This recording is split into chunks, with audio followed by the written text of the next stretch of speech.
Assalamualaikum warahmatullahi wabarakatuh. Salam sejahtera untuk kita semua. Selamat datang kembali di kanal pembelajaran saya pada mata kuliah Enterprise Resource Planning. Oke, kita langsung masuk aja ke pembahasan hari ini. Penggunaan sistem ERP di perusahaan itu sering banget jadi momen penting ya. Ada yang ceritanya sukses besar, tapi nggak cuma sedikit juga yang malah jadi bermasalah gitu ya. Nah, biar kita paham, hari ini kita akan membahas tiga hal penting tentang Enterprise Resource Planning. Ya, pertama, gimana sih proses pindahan dari sistem lama ke sistem ERP yang baru atau yang disebut juga dengan konversi sistem. Terus kedua, apa aja sih kunci atau tips biar implementasi ERP itu berhasil? Dan ketiga, kita juga perlu belajar dari kesalahan ya, apa aja yang sering bikin implementasi ERP itu gagal. Dan yuk kita pelajari proses pindahan, tips sukses, dan kegagalan di dunia ERP. Konversi sistem dalam penerapan IRP merupakan proses migrasi atau transisi dari sistem yang sudah ada ke sistem IRP yang baru.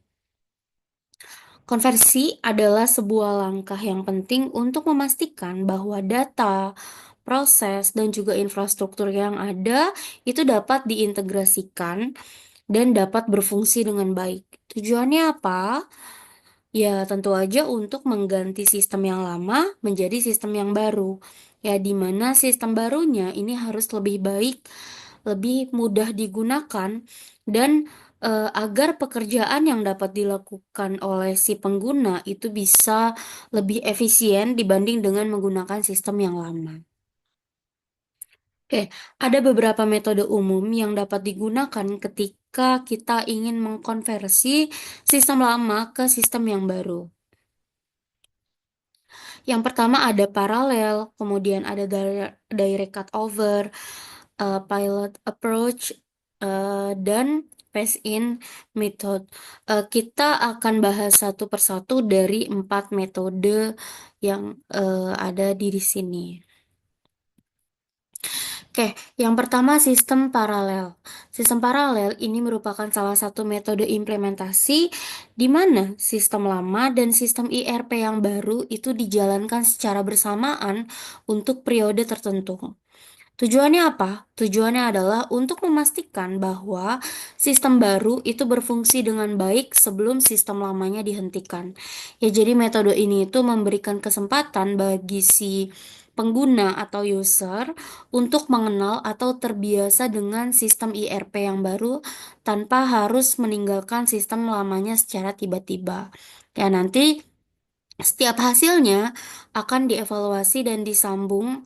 Ya, kalau sistem barunya lebih baik dari sistem lama, maka akan dilakukan penggantian ke sistem yang baru. Oke, salah satu keuntungan utama dari metode paralel ini adalah kemampuannya untuk memvalidasi dan mengecek data secara langsung. Ya, karena sistem lama masih aktif bersamaan dengan sistem baru, tim implementasi akan dengan mudah membandingkan data antara kedua sistem tersebut. Ya, jika ada perbedaan atau ketidaksesuaian dalam hasil output, masalah tim implementasi bisa segera diidentifikasi dan diperbaiki di sistem baru sebelum sistem lamanya dinonaktifkan. Ya, jadi untuk memastikan data yang diolah oleh sistem ERP baru sudah akurat dan sudah sesuai dengan dengan kebutuhan bisnis perusahaannya ya. Jadi itu merupakan kelebihan dari sistem paralel yang pertama. Kayak yang kedua, dengan menjalankan sistem lama dan sistem baru secara bersamaan, ini memberikan rasa aman bagi si penggunanya. Ya, karena pastinya mereka tidak dipaksa untuk langsung beralih ke sistem yang baru. Jadi, dengan masih berfungsinya sistem lama, pengguna juga akan dapat bekerja dengan tenang gitu ya, tanpa khawatir jika mereka menghadapi kendala di sistem IRP yang baru. Ya, nah mereka tahu bahwa mereka masih bisa mengandalkan sistem lamanya jika diperlukan. Ya, selain itu, metode paralel ini membantu pengguna untuk beradaptasi ya dengan sistem yang baru secara bertahap sehingga tidak ada tekanan yang besar untuk segera menguasai fitur-fitur baru dalam waktu yang singkat. Nah, rasa aman ini penting banget ya untuk meminimalkan resistensi terhadap perubahan seperti budaya perusahaan, ya, bisa meningkatkan penerimaan sistem baru oleh karyawan juga dan juga dapat mempercepat proses adaptasi si penggunanya. Ya, namun ada juga kekurangannya ya apabila kita menggunakan model paralel ini. Yang pertama adalah model paralel itu membutuhkan biaya yang besar. Karena apa? Karena perusahaan harus menjalankan dua sistem, yaitu sistem lama dan juga sistem baru secara bersamaan. Berarti ini harus ada biaya tambahan ya untuk infrastruktur IT-nya seperti servernya yang tadinya cuma satu jadi dua. Terus perangkat lunaknya juga, lisensinya, dan juga perangkat keras lainnya. Nah, perusahaan juga perlu membayar biaya operasional juga ya, seperti pemeliharaan sistem lama, ya pemeliharaan sistem barunya juga gitu. Jadi biasanya masalahnya terdapat di biaya yang relatif besar. Kemudian kedua, sistem dijalankan bersamaan. Jadi karyawan harus bekerja dua kali lipat ya untuk memastikan data dan memproses transaksi di kedua sistem. Nah, pastinya ini akan menyebabkan peningkatan beban kerja juga ya bagi si karyawannya. Jadi bisa aja karyawannya jadi lebih stres atau lebih gampang kelelahan. Terus juga untuk memastikan kedua sistem berfungsi dengan baik, mungkin diperlukan tim IT tambahan juga ya untuk mendukung dan mengelola transisi sistem ini. Nah, yang juga nantinya akan meningkatkan biaya tenaga kerja pastinya dan juga sumber dayanya. Yang ketiga, meskipun kedua sistem ini dijalankan secara paralel, membandingkan kualitas output dari kedua sistem juga bukan hal yang mudah ya. Terutama kalau sistem IRP barunya ini punya proses yang berbeda gitu atau mungkin perhitungannya lebih kompleks dibanding dengan sistem yang lama. Nah, hal tersebut pasti akan menyebabkan kebingungan. Ya, prosesnya juga mungkin akan rumit gitu. Yang bisa menyebabkan memakan waktu gitu ya. Banyak memakan waktu sehingga memperlambat transisinya.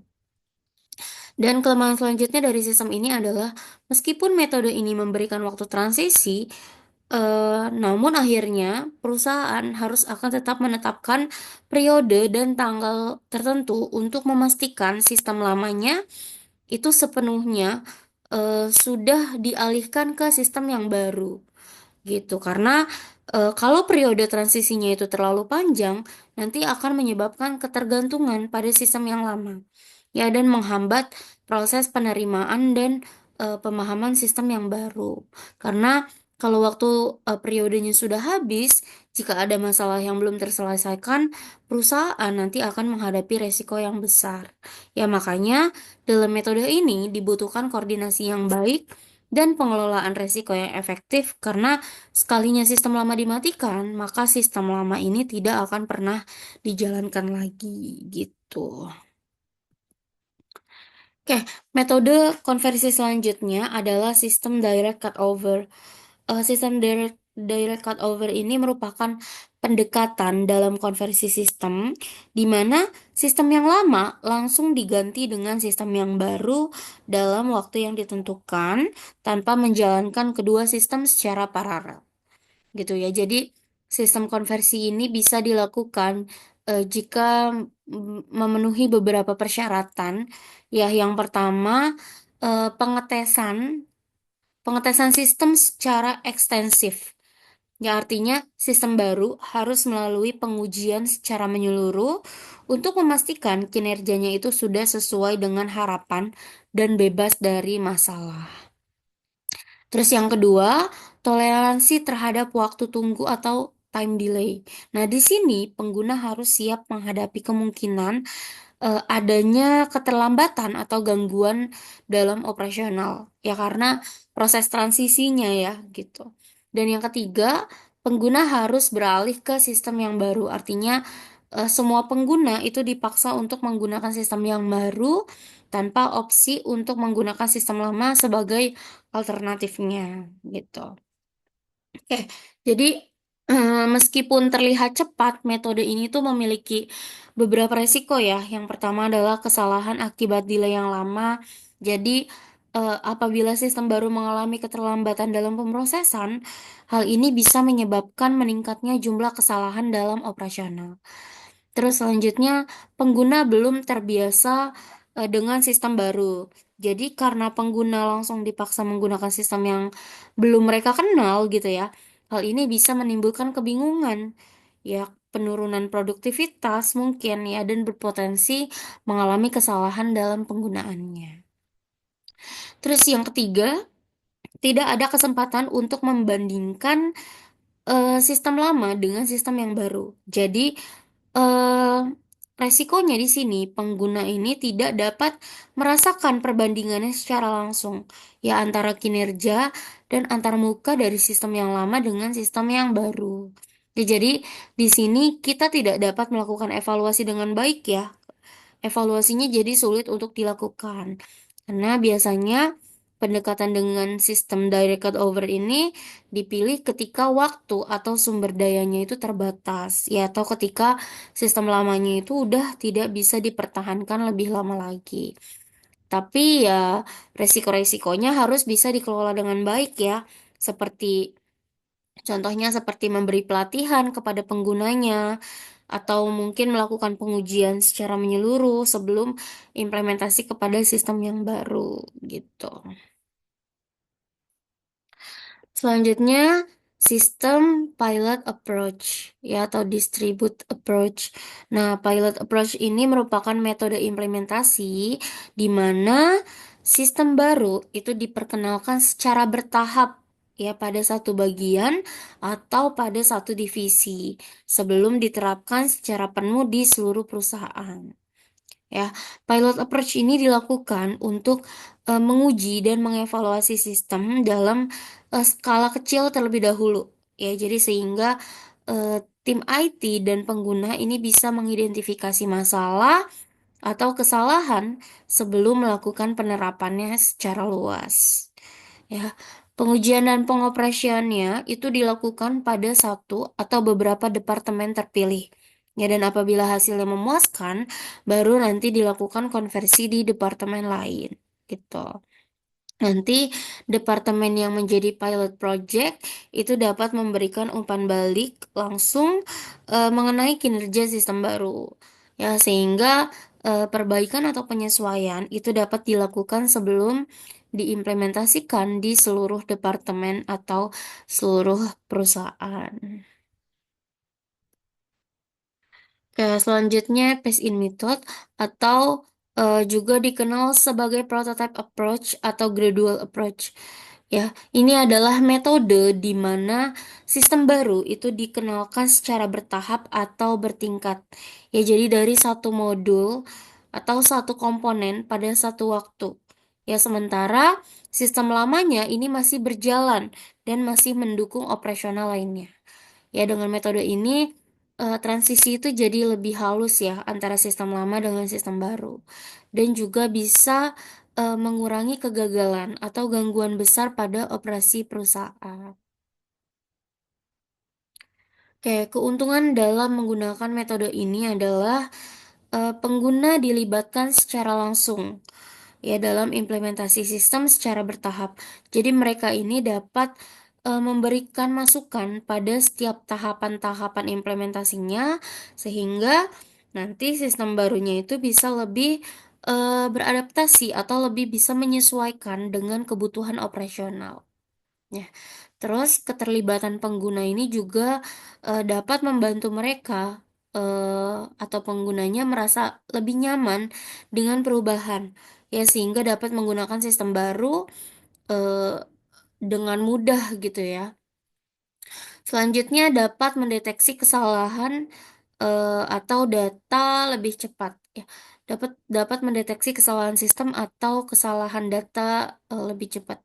Nah, karena sistemnya ini diterapkan secara bertahap, kesalahan dalam sistem atau data itu dapat ditemukan lebih awal pada setiap tahap implementasi. Jadi, ada tindakan korektif sebelum masalahnya berkembang menjadi lebih besar gitu ya. Kemudian, jika terjadi kesalahan, dampaknya ini hanya terbatas pada modul atau satu area tertentu aja yang sedang diimplementasikan saja, gitu. Sehingga tidak mengganggu seluruh sistem atau operasional perusahaan secara luas. Kalau kelemahannya dalam metode ini adalah membutuhkan waktu yang lebih lama. Kenapa? Karena implementasinya kan dilakukan secara bertahap. Ya, setiap modul atau bagian sistem perlu diuji dan diterapkan satu persatu. Gitu. Nah, hal seperti ini bisa memperlambat keseluruhan proses implementasi pastinya. Ya, dibandingkan dengan metode lain yang lebih cepat seperti direct cut over tadi. Gitu. Terus yang kedua, apabila sistemnya besar, strategi ini akan sulit dilakukan. Ya untuk sistem IRP besar, ini dengan banyak modul yang saling berhubungan seperti keuangan, inventaris, produksi, SDM, penjualan dan lain sebagainya, ya. Ini pemisah modul itu menjadi fase-fase gitu ya. Ini bisa sangat rumit dan bisa memerlukan koordinasi yang baik antar modul. Ya, untuk apa? Untuk mencegah ketidaksesuaian data atau kegagalan integrasi itu. Jadi biasanya kalau sistemnya itu lebih besar, maka strateginya akan sulit dilakukan. Oke, kesuksesan implementasi ERP dalam sebuah perusahaan itu sangat dipengaruhi oleh berbagai faktor penting yang harus kita kelola dengan baik. Nah, di sini ada beberapa hal yang mempengaruhi kesuksesan dalam implementasi ERP ya. Secara garis besar, terdapat 4 aspek penting yang perlu diperhatikan.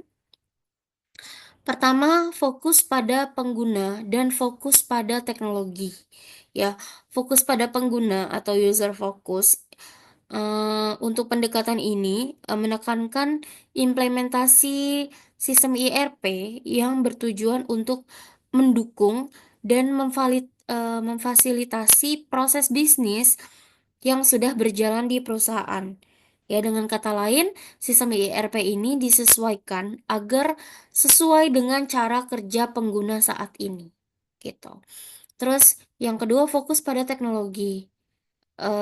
Fokus pada teknologi ini cenderung mengimplementasikan sistem IRP dengan memanfaatkan teknologi terbaru atau proses yang lebih kompleks. Ya, hal ini berpotensi menyebabkan perubahan pada proses bisnis yang sudah ada gitu karena sistem yang baru mungkin menawarkan cara kerja yang berbeda. Ya, sebaiknya sistem IRP itu lebih memprioritaskan kebutuhan penggunanya ya.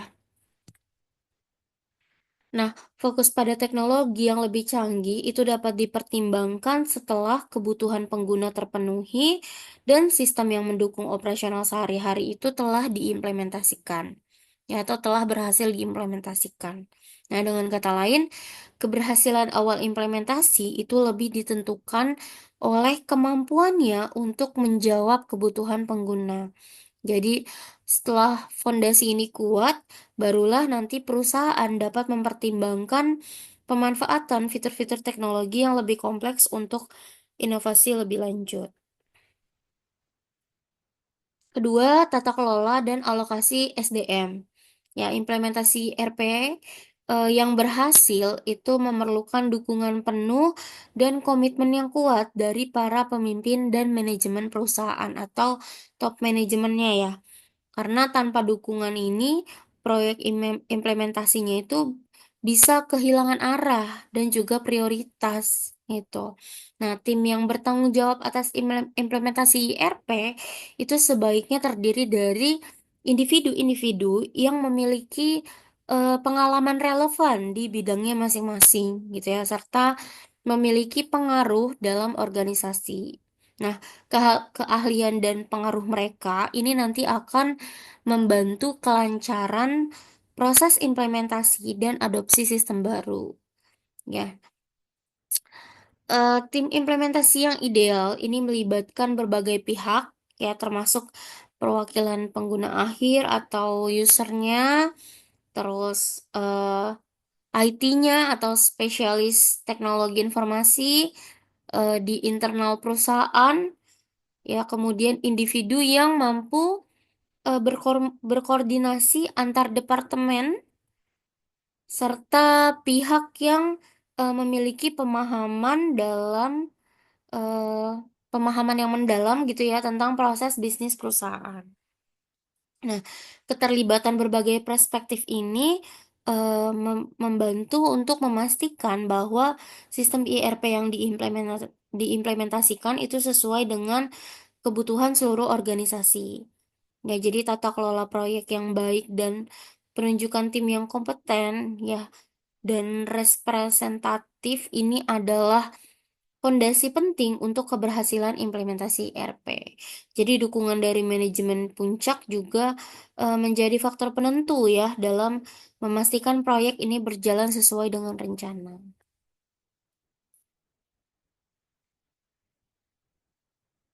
Kemudian yang ketiga, dukungan vendor dan konsultan.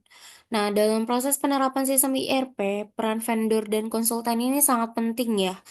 Tapi idealnya perusahaan yang mengimplementasikan IRP itu seharusnya memiliki kendali utama atas segala bentuk dukungan yang diberikan oleh vendor maupun jasa konsultasi. Nah, hal ini berarti meskipun vendor sama konsultannya itu memberikan panduan teknis dan fungsional, kebutuhan strategis dan pemahaman mendalam mengenai proses bisnis perusahaan itu tetap berada di tangan internal perusahaan itu sendiri. Ya, di sisi lain, pengguna konsultan secara berlebihan atau terlalu mendalam ini perlu dihindari. Kenapa? Karena jika konsultannya terlibat terlalu jauh dalam operasional sehari-hari, ya, atau dalam pengambilan keputusan bisnis dari inti perusahaan, ini bisa menimbulkan ketergantungan yang berlebihan nantinya. Ya, selain itu, konsultan meskipun ahli dalam sistem IRP ya, mungkin tidak memiliki pemahaman selengkap staf internal mengenai nuansa atau apa ya, kekhasan operasional perusahaan gitu ya. Jadi karena itu penting untuk menjaga keseimbangan agar konsultannya ini berfungsi sebagai fasilitator dan pemberi saran, bukan pengambil alih proses bisnis internalnya. Ya, nah untuk mencapai implementasi ERP yang sukses dari sisi dukungan vendor dan konsultan, perusahaan ini juga perlu menjaga kendali, eh, bisa memanfaatkan keahlian eksternal secara proporsional gitu ya, sesuai porsinya, dan menghindari ketergantungan yang berlebihan pada pihak luar seperti vendor dan konsultan. Oke, keempat adalah pelatihan. Nah, pelatihan ini merupakan eh, faktor eh, paling krusial ya, yang seringkali menjadi penyebab kegagalan implementasi sistem IRP ya jika tidak ditangani dengan baik. Nah, buruknya kualitas pelatihan itu dapat menghambat pengguna dalam memahami dan memanfaatkan sistem baru secara efektif. Jadi, ada beberapa bentuk kegagalan yang kerap terjadi terkait dengan pelatihan, seperti pelatihannya hanya fokus pada penggunaan software gitu ya, tanpa mengaitkannya dengan proses bisnis. Nah, karyawan mungkin diajari cara ngeklik tombol gitu atau mengisi data pada aplikasi, tapi mereka tidak memahami bagaimana langkah-langkah tersebut terhubung dengan alur kerja atau proses bisnis perusahaan secara keseluruhan gitu. Nah, akibatnya pengguna sistem ini menjadi kaku dan tidak efisien gitu. Ya, jadi pelatihan hanya menekankan urutan eksekusi atau langkah-langkah teknis tanpa menjelaskan alasan di baliknya. Ya, pengguna hanya tahu apa yang harus dilakukan, tapi dia nggak ngerti kenapa harus dilakukan seperti itu. Nah, kurangnya pemahaman ini membuat pengguna akan kesulitan beradaptasi jika ada situasi di luar eh, skenario standar gitu ya, atau ketika menemukan masalah gitu. Kemudian, waktu pelatihan yang terlalu singkat. Nah, periode pelatihan yang tidak memadai, tidak memberikan cukup waktu bagi karyawan untuk mencerna informasi, ya, untuk berlatih dan merasa nyaman dengan sistem baru. Jadi, proses pembelajaran itu kan membutuhkan waktu ya, dan, pemotongan durasi pelatihan ini akan memberikan dampak negatif pada pemahaman dan, adopsi pengguna gitu. Selanjutnya kecenderungan menyelesaikan masalah dengan sistem yang lama. Oke, saat menghadapi kesulitan dengan sistem sistem ERP baru, pengguna mungkin secara otomatis mencoba metode atau solusi yang bisa Eee, mereka gunakan pada sistem terdahulu gitu ya, karena mungkin merasa lebih familiar. Nah, tanpa pelatihan yang memadai tentang cara mengatasi masalah menggunakan fitur atau alur kerja pada sistem baru, kebiasaan lamanya mungkin akan sulit dihilangkan dan bisa menghambat pemanfaatan optimal dari IRP-nya, gitu. Oke, lanjut kesuksesan implementasi RP ini juga sangat dipengaruhi oleh cara perusahaan mengatasi beberapa masalah ya yang sering muncul seperti keberagaman pengguna, kompleksitas sistem, dan variasi metode pelatihan. Nah, beberapa perusahaan dan vendor IRP mengantisipasi tantangan ini dengan, menyediakan berbagai macam pendekatan pelatihan yang fleksibel dan dapat disesuaikan dengan kebutuhan masing-masing penggunanya. Seperti web-based virtual learning. Nah, ini pembelajaran virtual berbasis website ya, yang membantu pengguna mengikuti pelatihan secara online melalui platform atau portal pembelajaran. Ya, sehingga lebih fleksibel karena pengguna dapat mengaksesnya dari mana aja, kapan aja gitu ya, dan seringkali tersedia dalam bentuk modul interaktif yang bisa diselesaikan sesuai kecepatan masing-masing pengguna. Kemudian yang kedua, computer based training, ya atau CBT. Nah, pelatihan berbasis komputer ini memberikan simulasi atau tutorial interaktif yang dapat diakses langsung melalui perangkat komputer. Nah, di computer based training ini si penggunanya itu dapat mempraktikkan proses atau langkah-langkah dalam sistem IRP. Jadi, membantu pengguna agar terbiasa dengan fitur atau fungsi sistem tanpa perlu mengganggu operasi sebenarnya, gitu. Terus ada video course, ya. Nah, ini adalah pelatihan dalam bentuk video, ya, memberikan panduan visual yang sangat berguna bagi pengguna yang belajar melalui media visual. Ya, video ini biasanya mencakup demonstrasi langkah-langkah untuk menggunakan sistem IRP dan menjelaskan konsep-konsep utama dengan cara yang mudah dipahami. Selanjutnya ada self study books. Buku atau manual ya untuk belajar secara mandiri, menyediakan referensi terperinci gitu ya yang bisa dipelajari sama si penggunanya dengan kecepatan si penggunanya sendiri.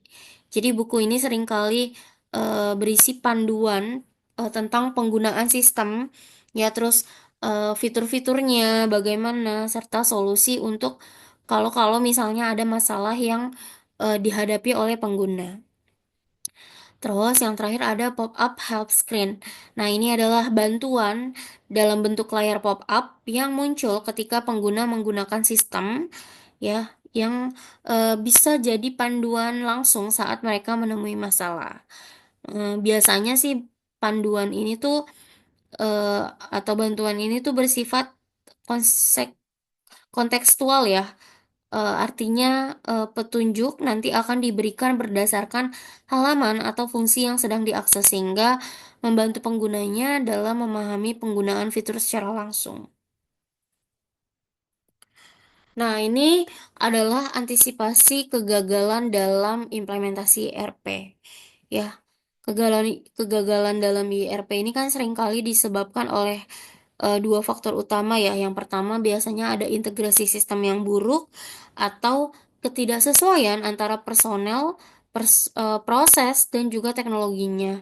Nah, integrasi yang buruk ini dapat menyebabkan ketidaksesuaian data, ketidaksesuaian proses, eh, apa namanya, ketidakmampuan sistem IRP untuk berfungsi dengan lancar bersama sistem lain, gitu ya. Nah, antisipasinya adalah sebelum implementasi perlu dilakukan perencanaan yang matang mengenai bagaimana sistem IRP ini akan diintegrasikan dengan sistem lain.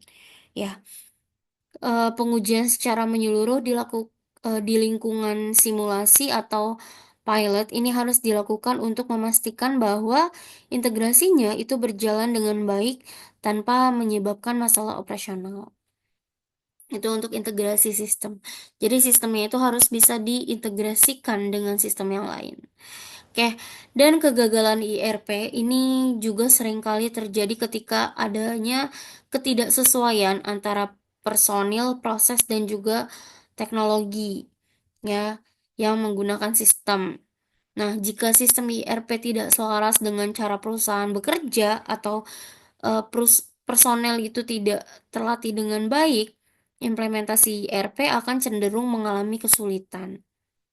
Ya, antisipasinya bagaimana? Sebelum melakukan implementasi, perusahaan harus bisa melakukan analisis mendalam untuk memastikan bahwa sistem IRP yang dipilih itu sudah cocok dengan proses bisnis yang ada. Gitu, jika perlu, proses bisnisnya ini dapat diadopsi agar lebih sesuai dengan sistem yang baru. Atau proses bisnisnya mungkin perlu ditinjau ulang atau disesuaikan dengan teknologi baru. Jadi perusahaannya ini harus terbuka gitu ya terhadap perubahan dalam cara kerja agar sistem IRP-nya itu bisa berfungsi secara optimal.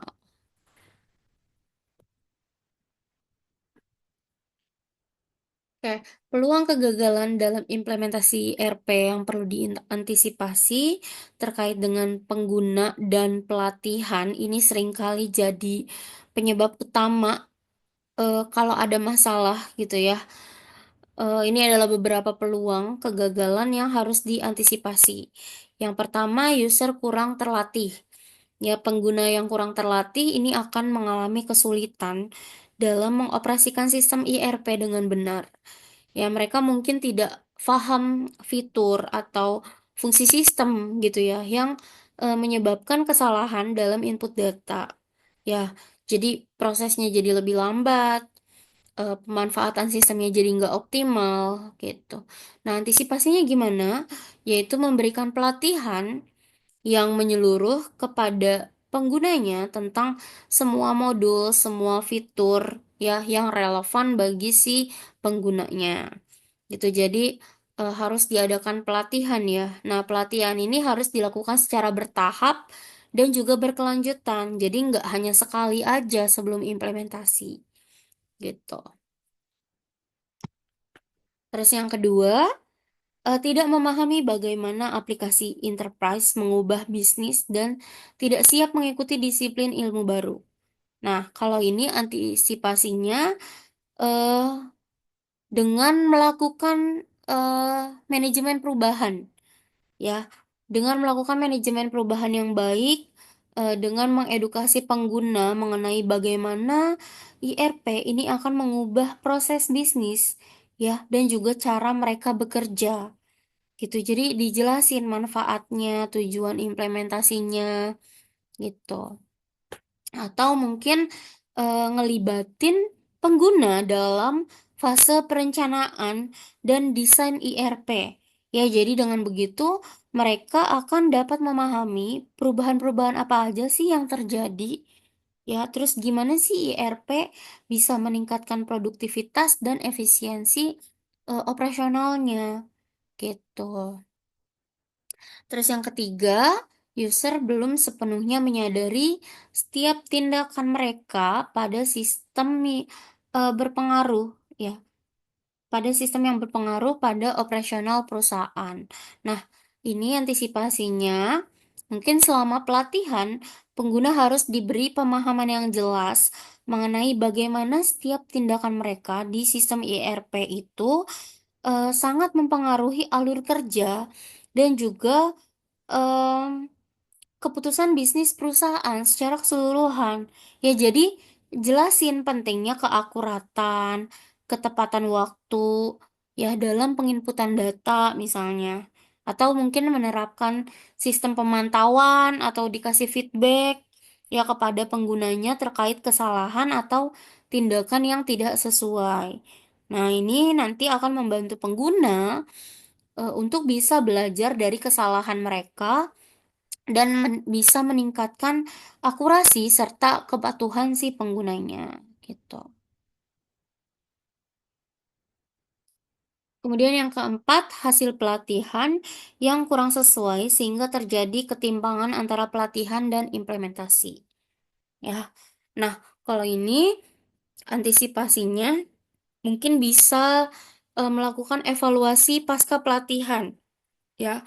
Em, untuk menilai sejauh mana pelatihan itu efektif dalam mempersiapkan pengguna untuk menghadapi implementasi IRP-nya gitu. Misalnya jika ada ketimpangan yang terdeteksi, maka nanti akan dilakukan sesi tambahan misalnya atau pelatihan ulang ya sesuai dengan kebutuhan. Atau adakan sesi pelatihan yang melibatkan simulasi lingkungan operasional yang mendekati kondisi sebenarnya. Ya, kayak termasuk skenario yang mungkin dihadapi pengguna saat bekerja gitu. Oke, peluang kegagalan dalam implementasi RP ini juga dapat diantisipasi dengan strategi yang disediakan oleh vendor IRP untuk memastikan bahwa tujuan ideal IRP yaitu untuk meningkatkan integrasi proses internal dan konektivitas eksternal. Ini dapat dicapai atau dapat tercapai gitu ya. Nah, beberapa vendor telah mengembangkan solusi yang lebih fleksibel dan mudah diimplementasikan untuk mengurangi resiko kegagalan. Nah, ini ada beberapa strateginya yang telah diantisipasi oleh vendor. Misalnya,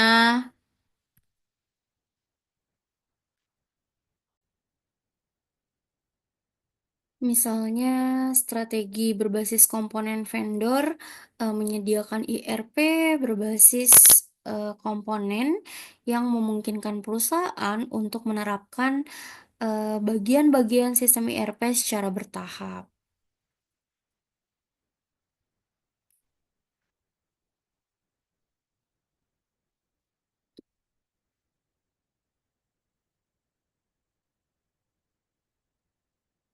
Ya. Nah, dengan pendekatan ini, perusahaan dapat fokus pada komponen-komponen penting terdahulu, ya terlebih dahulu, seperti keuangan atau em, manajemen inventaris, ya sebelum memperluas ke model yang lain. Oke, selanjutnya IRP berbasis web. Nah, vendor IRP kini menawarkan solusi berbasis web atau cloud IRP yang memungkinkan akses ke sistem IRP dari mana saja, kapan saja melalui internet ya. Ini mengurangi kebutuhan proses untuk berinvestasi dalam infrastruktur IT yang mahal. Kemudian IRP yang modular ya, yang bisa digunakan per modulnya gitu. Nah, vendor di sini menawarkan IRP modular di mana sistem dibagi menjadi modul-modul yang terpisah namun terintegrasi. Ya, perusahaan dapat menerapkan dan mengoperasikan setiap modul secara mandiri sesuai kebutuhan bisnis spesifik mereka. Oke, peluang kegagalan selanjutnya, salah satu tantangan terbesar ya dalam proyek IRP ini adalah penambahan biaya dan juga waktu yang tidak terduga. Ini bisa terjadi akibat perencanaan yang buruk ya kebutuhan untuk penyesuaian yang lebih banyak daripada yang diperkirakan atau masalah dalam integrasi sistem gitu. Terus pre-implementation ya. eh, ini tidak dapat dilakukan dengan baik ya. Jadi kurangnya persiapan dan analisis mendalam sebelum implementasi ini dapat menyebabkan kesalahan dalam pemilihan sistem, keselarasan dengan kebutuhan bisnis, dan juga pemahaman tentang proses yang akan diubah. Selanjutnya, strategi operasi tidak sejalan dengan bisnis proses desain dan pengembangannya. Ya, jika strategi operasi perusahaan tidak selaras dengan desain, ya, dan pengembangan proses bisnis yang diatur oleh sistem IRP, hal ini dapat mengakibatkan ketidakefektifan dalam operasi sehari-hari.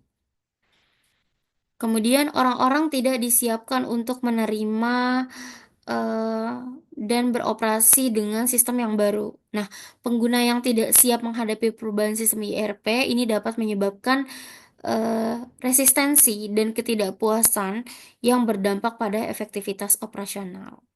Ya, kemudian kurangnya edukasi dalam tahap implementasi ini akan memberikan kesulitan bagi si usernya.